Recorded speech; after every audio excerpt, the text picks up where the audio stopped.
제가 요즘 틈날 때마다 보수니 진보니 이런 이야기들을 해요. 전 사실 보수와 진보가 뭐가 다른지 잘 모르겠다 싶은 생각이 있기도 해요. 보수는 보수하고 싶은 거지 또 잘 모르겠다 싶은 생각이 있습니다. 저한테 유일하게 그나마 남아있는 게 보수는 변화의 속도를 천천히 하려는 사람들. 전 진보는 그러면 변화의 속도를 급격히 하려는 사람들이냐? 글쎄 싶은 생각이 있는데 굳이 유일하게 저한테는 납득이 될 만한 거라면 가령 보수는 자유를 중요하게 생각한다. 하나도 동의되지 않습니다. 좀 보수가 정말 자유를 소중하게 생각하는지 납득이 안 돼요. 그렇다면은 개헌 같은 건 지지해서는 안 되는 것이지 않겠습니까?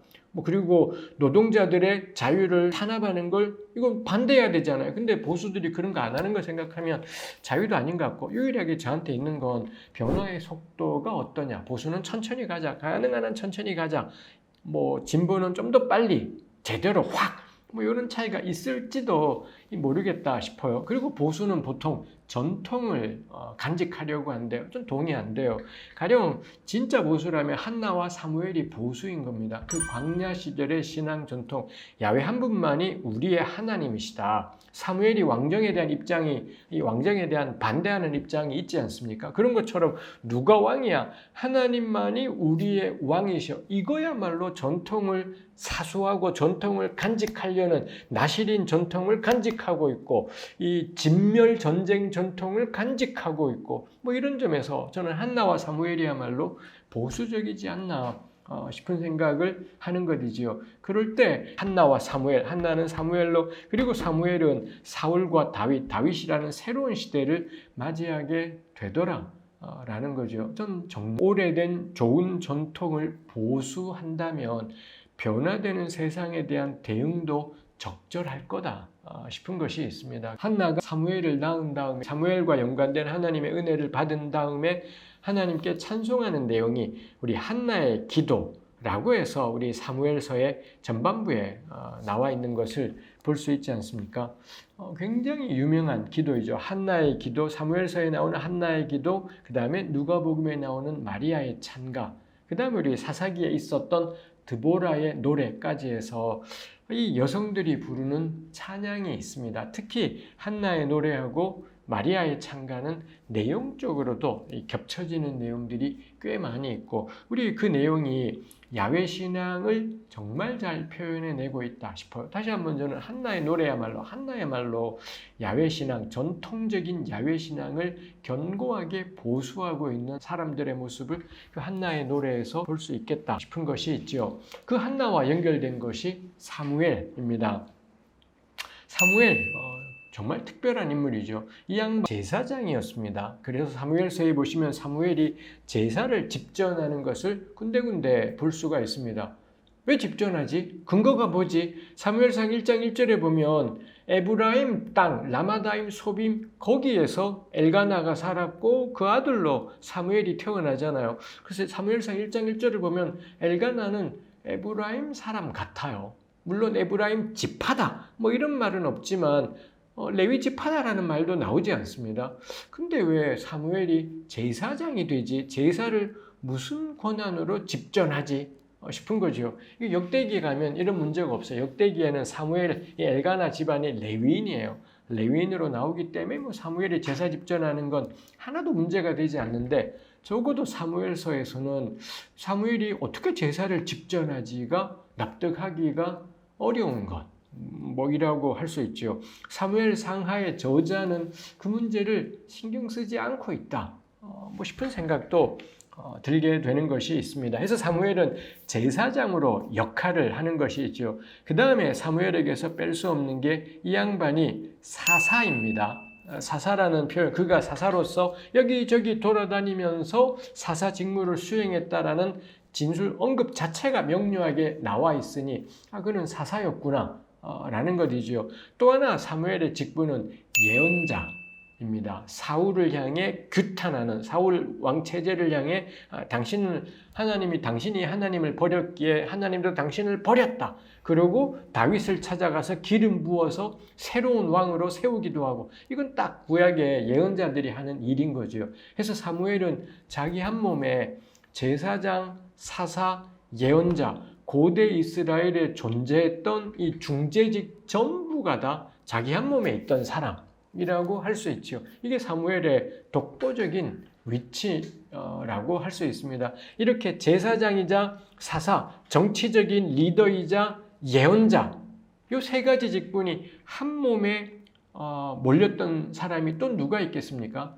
예수님밖에 없습니다. 혹시 우리 이런 것들을 예수님의 삼중직이라고 표현하죠. 왕이자 제사장이자 예언자, 이게 예수님에게 집중되었다 했는데 그 점에서 사무엘은 예수님의 비견될 만큼 굉장히 특별한 존재였다라는 거예요. 다시 한번 아까 있지만 이런 분도 자식은 마음대로 안 돼요. 자식은 마음대로 안 된다라는 것이 정말 이거는 하나님을 의지할 문제구나 싶은 생각들을 하게 되지요. 이 사무엘이 왕정 초기에 딱 자리를 잡고 있으면서 사무엘의 활동을 통해 왕정에 대한 잣대가 생기는 거죠. 고대 이스라엘은 이웃 나라들처럼 자기네들도 왕이 있었으면 했습니다. 그때 왕이 의미하는 것은 상비군입니다. 그 전까지 사사시대는 다 농사 짓고 있다가 사울도 소 몰고 있다가 하나님의 영이 임하자 다 부셔버리고는 나를 따르라 뭐 이러지 않습니까? 그러니까 다 막 괭이 들고 삽 들고 막 전쟁에 나가고 뭐 이런 상황이지 않습니까? 이게 이스라엘이 보기에는 굉장히 어설픈 거죠. 근데 주변의 나라들을 보니 농사 짓지 않고 딴 일 하지 않고 하루 종일 전쟁 연습만 하는 상비군들이 있는 나라들이 있더라 라는 겁니다. 그런 왕정을 요구한다라는 것의 의미가 우린 종되고 싶어요 라기보다는 우리가 전쟁하지 말고 어설프게 우리가 나서지 말고 전쟁의 전문가들, 이 군대로 늘 존재하는 요 사람들이 있어서 상비군이 있어서 그들이 싸웠으면 좋겠다라는 거고요. 그 다음에 또 하나가 행정 조직이지요. 뭐 이런저런 행정 조직들이 있어서 제대로 좀 조직화되고 체계화된 이런 체제, 이게 이제 이스라엘이 원했던 왕정이었다라는 것입니다. 이게 야훼께서 보시기에는 저들이 날 버린 거다. 하나님을 의지하면 소 몰다가도 이기는 겁니다. 하나님을 의지하면 기드온 같은 사람처럼 이런 승리하는 사람들이 있더라는 거죠. 삼손처럼 당나귀 턱뼈 하나를 가지고도 승리하기도 하더라 라는 거죠. 사사시대는 그래서 우리의 왕이요 우리의 지도자는 영원토록 야훼 한 분이십니다. 뭐 이걸 상징하는 게 전쟁의 승리는 우리에게 달린 게 아니라 야훼 하나님께 달렸음을 확고하게 보여주는 게 사사시대였던 거죠. 근데 백성들은 왕정 체제를 성립해서 전쟁 전문가들, 전쟁 기술자들을 양성하자. 그 다음에 행정 조직을 갖추자. 이게 야훼께서는 사무엘을 통해 저들이 하나님을 버린 거다. 뭐 이렇게 평가하시는 것이 있지요. 그리고 왕정이 결국 시작이 되면서도 뭐 사무엘이 단호하게 이야기해요. 왕정이 된다 할지라도 너희 왕이 야훼의 규례와 법도를 행하지 않으면 결코 무엇도 보호할 수 없을 거라고. 이제 일단 왕정은 시작되지만 여전히 이스라엘의 본질은 체제에 달린 게 아니라 상비군에 달린 게 아니라 하나님의 규례를 따르면 너희가 살게 될 거고 규례를 따르지 않으면 죽게 될 거다. 이건 바뀌지 않는다라는 걸 사무엘이 설교하는 내용을 우리 사무엘상 8장, 9장, 10장, 8장부터 12장 이런 본문들에서 우리가 발견할 수가 있죠. 종종 우리가 그런 생각을 하게 되죠. 하나님이 왜 왕정을 허락하셨을까 싶습니다만 뭐 본문에 그런 명시적인 것들이 나오지 않지만 이스라엘은 왕정 체제가 되던 그 어떤 체제가 되건 그들을 이끄시는 분은 하나님입니다. 이 본질은 바뀌지 않는다라는 게 있겠고요. 그럼에도 왕정을 허락하심을 통해 저는 이게 의미가 있다라는 게 왕이라는 존재의 역할이 이런 거구나라는 걸 경험하게 되는 겁니다. 이론으로만 듣는 것이 아니라 이웃나라의 사례로만 듣는 것이 아니라 직접 왕정 체제하에 사울 이래 왕정이 도입되면서 북왕국, 남왕국 멸망할 때까지 한 300~400년 가량을 왕정 체제를 경험하지 않습니까? 이걸 통해서 왕정이 이런 것이구나를 납득하게 되고 결국 남왕국이 멸망한 다음 바벨론 땅에 포로로 끌려가게 되면서 고대 이스라엘은 더 이상 왕정 복고를 꿈꾸지 않아요.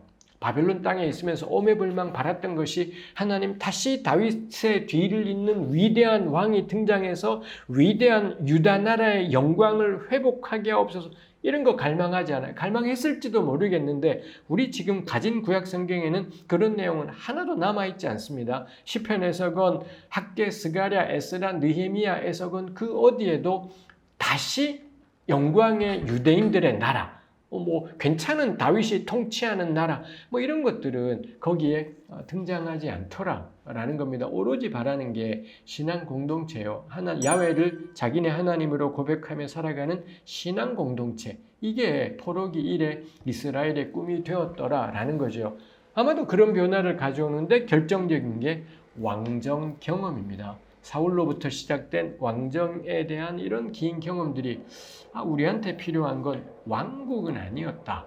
야훼가 우리의 왕이시다라는 것이 뭐 또렷해졌겠다 싶은 거죠. 이거 왕정이 시작되고 난 다음에 우리 사무엘 상하 같은 책을 사무엘이 쓴 것도 아니고요. 그 다음에 그 시절에 곧바로 따다다다닥 이렇게 기록된 것도 아닙니다. 시간이 길게 지나고 난 다음에 되돌아보면서 그랬구나. 우리가 왕정을 요구한 게 사실은 하나님을 버린 거였구나.